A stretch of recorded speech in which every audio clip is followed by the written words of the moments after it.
In Canada, the second Sunday of May is celebrated as Mother's Day. It's the same in almost half the other countries in the world. Roughly another quarter of countries celebrate a special day for mothers sometime in March.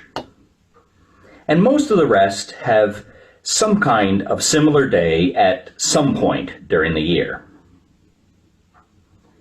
But for something that might appear to be rather straightforward, Mother's Day has always been a somewhat problematic concept.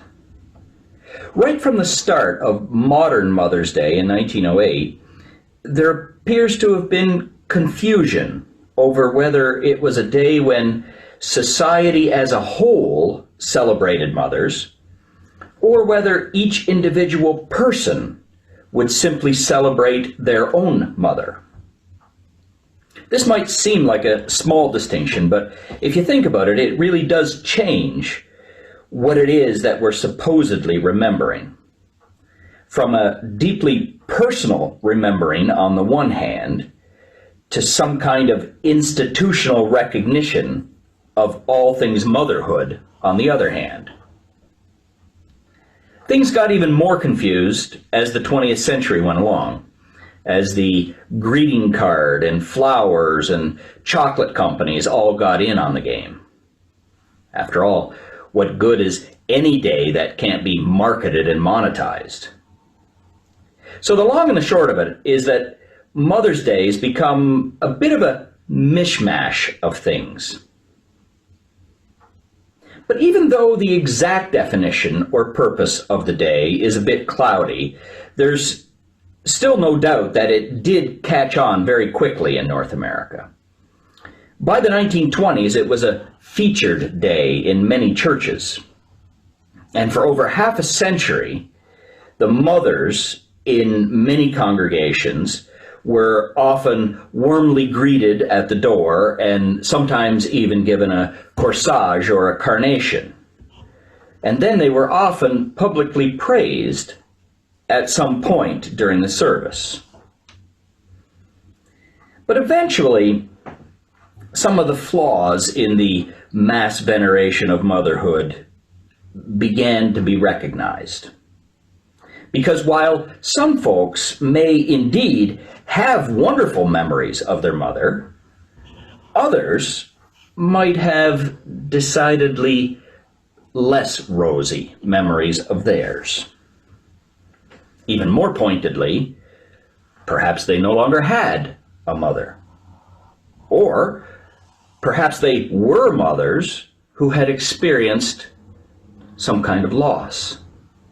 Or someone who, without choosing, had had no children.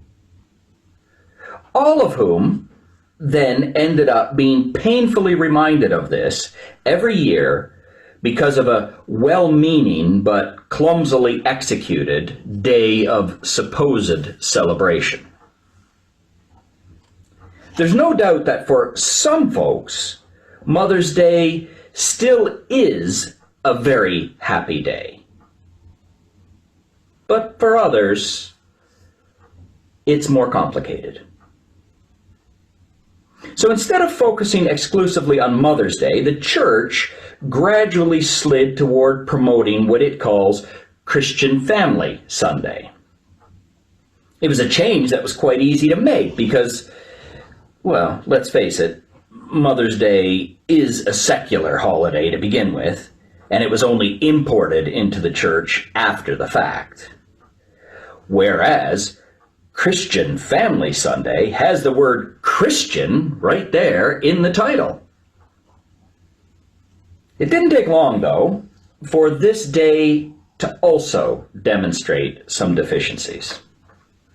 Mostly because those with fundamentalist tendencies wanted to emphasize the Christian family part of it, and thereby make it a celebration of so-called traditional Christian family values.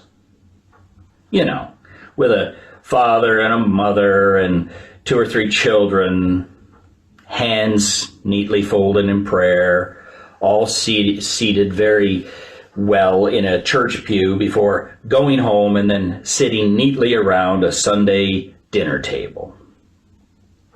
Idyllic, perhaps, and I'm certainly not criticizing anyone who does have this kind of family. But let's also be honest. That kind of beaver cleaver image doesn't really apply to too many families anymore these days. Lots of families look very different from that. In fact, they come in all shapes and sizes and with all kinds of different backgrounds. So as special days, both Mother's Day and Christian Family Sunday have considerable awkwardness around them. And I think this highlights the difficulty of a large and wide-ranging organization like the church trying to have a one-size-fits-all definition of what family relationships should look like. Now, while it seems a bit odd to go on promoting traditions that appear to have so many holes in them that there's more hole than fabric, I also do think that we need to avoid being those kind of horrible kind of whiners who feel the need to shut down anything some folks enjoy simply because somebody else, somewhere else, has a problem with it. It's difficult.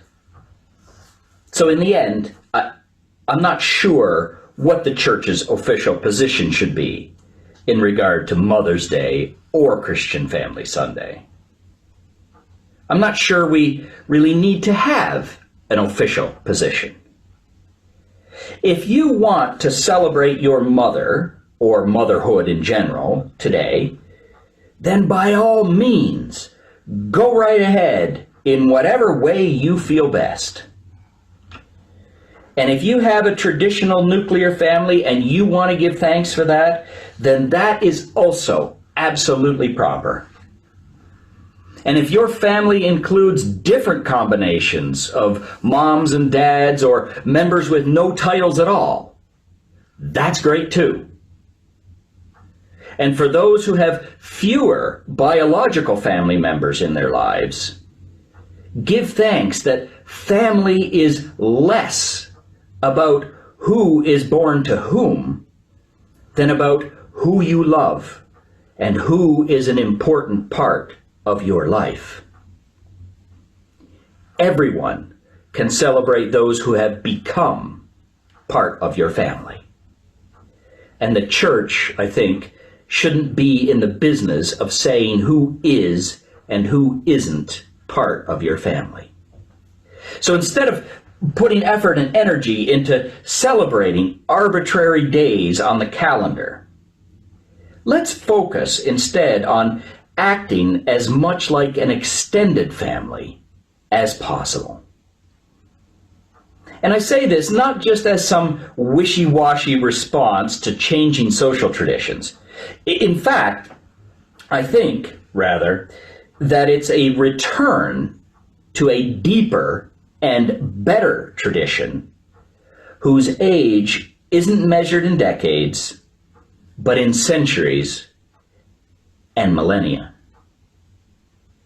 The ancient people of Israel were called to live according to a set of laws that drew members of the extended family into a circle of care.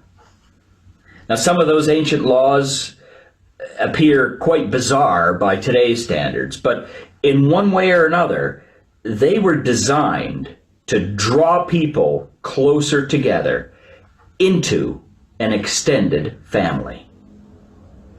They were intended to look after those who were socially or economically marginalized. And the early church was set up in the same way. Much of what's written in Paul's letters is focused on how the early Christian communities should look after all of their members.